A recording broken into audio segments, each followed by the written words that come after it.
आमदार रोहित पवार आपल्यासोबत आहेत, आपण त्यांच्याशी बातचीत करणार आहोत। औरंगजेबाच्या कबरीवरून नागपूर हिंसाचारावरून ज्या पद्धतीने 2-3 दिवस गदारोळ माजवलेला आहे त्याच्यावरती आरएसएसने भूमिका स्पष्ट केलेली आहे की कुठेतरी ज्या पद्धतीने हे सुरू आहे त्याला कुठेही आमचं समर्थन नाहीये। काय तुमची प्रतिक्रिया? आरएसएसने आत्ताच्या वातावरणामध्ये ही भूमिका घेतली असेल तर आपल्याला स्वागतच काही प्रमाणात करावं लागेल।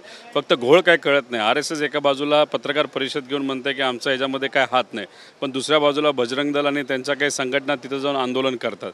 तिसऱ्या बाजूला इथं असणारे मुख्यमंत्री आणि उपमुख्यमंत्री काय प्रकारचं भाषण तिथं तुम्ही करत आहात। त्याचबरोबर काही मंत्री आणि काही नेते भाजपचे टीव्ही समोर येऊन अतिशय खालच्या लेवलला जाऊन एक द्वेष निर्माण करण्याचं भाषण तिथं करतात। म्हणजे सरकारमध्ये चाललंय काय आणि त्यांच्या संघटनेमध्ये चाललंय काय हे काय त्या ठिकाणी कळत नाही। सामान्य लोकांचे जे महत्त्वपूर्ण असणारे विषय आहेत ज्याच्यामुळे खऱ्या अर्थाने हाताला काम पोटाला अन्न मिळू शकतं त्याच्यावर मात्र चर्चा होत नाही। पण इथं एका कुठल्या ते विरोधी पक्षाच्या आमदारांना आतून फूस लावली जाते, तो काय वक्तव्य देतो, तिथून औरंगजेब जो सुरू होतो तर अजून औरंगजेब संपलेलाच नाही। म्हणजे सरकारलाच औरंगजेबला संपवायचं नाही असं कुठंतरी आहे आणि उगाचच आग लावून ठेवली जाते आणि महत्त्वपूर्ण विषयाला बाजूला ठेवलं जातं असं आमचं ठाम मत त्याच्यामध्ये आहे। ज्या पद्धतीने सरकारच्या वतीने भूमिका घेण्यात आली होती किंवा भाजपच्या वतीने आणि इतर संघटनांच्या वतीने भूमिका घेतली होती ते आरएसएसने ती नाकारलेली आहे आणि आरएसएसने कान टोचला आपण असं म्हणू शकतो का? अरे पण कान टोचले फक्त पत्रकार परिषदेपुरते टोचले का खऱ्या अर्थाने टोचले हे जरा बघावं लागेल ना। आज मुख्यमंत्री काय उत्तर देतात बघू, नाहीतर त्यांचं आपलं ठरलेलं असायचं की आम्ही पत्रकार परिषद घेतो, आम्ही माघार घेतो आणि इथं भलतंच चाललंय।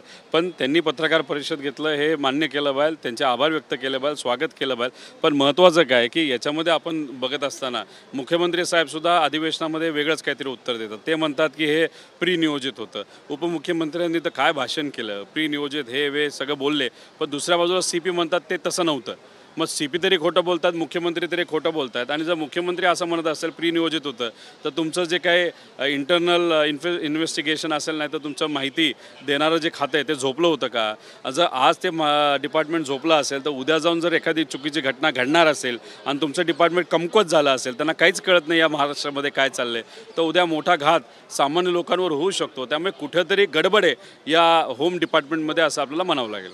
अधिवेशनाचा तिसरा आठवडा आहे आणि तिसऱ्या आठवड्यामध्ये सामान्यांच्या प्रश्नांकडे कुठेतरी दुर्लक्ष होते असं तुम्हाला वाटते का? कारण की पहिल्या दिवसांपासून औरंगजेब आणि कबरीचाच विषय अधिवेशनामध्ये सुरू आहे आणि त्याच्यावरूनच गदारोळ सुरू आहे। 1% सुद्धा वेळ सामान्य लोकांसाठी इथं दिला गेला नाही। आम्ही जे उत्तर मागतो आता आम्ही प्रश्न मांडत होतो, प्रश्न मांडत असताना पुढे त्या विभागाचे प्रश्न मांडत असताना पुढच्या त्या विभागाचे मंत्री तिथं असायला की लिहून घ्यायला कोण काय बोलतोय, काय मुद्दा आहे, कसा सोडवायचा। मंत्रीसुद्धा नव्हते। मंत्री कुठं होते तर म्हणायचे वरच्या हाऊसला नव्हते।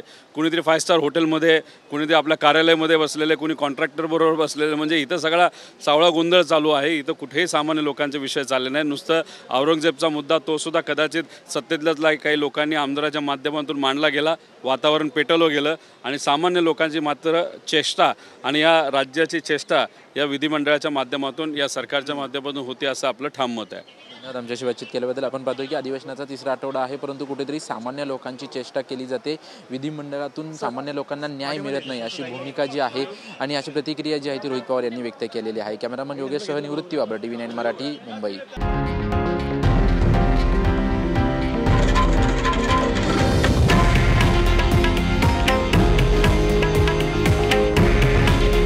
हे आहे देशातील नंबर 1 न्यूज नेटवर्क आणि आपण पाहत आहात TV9 मराठी। काळजी तुमची, हित महाराष्ट्राचं।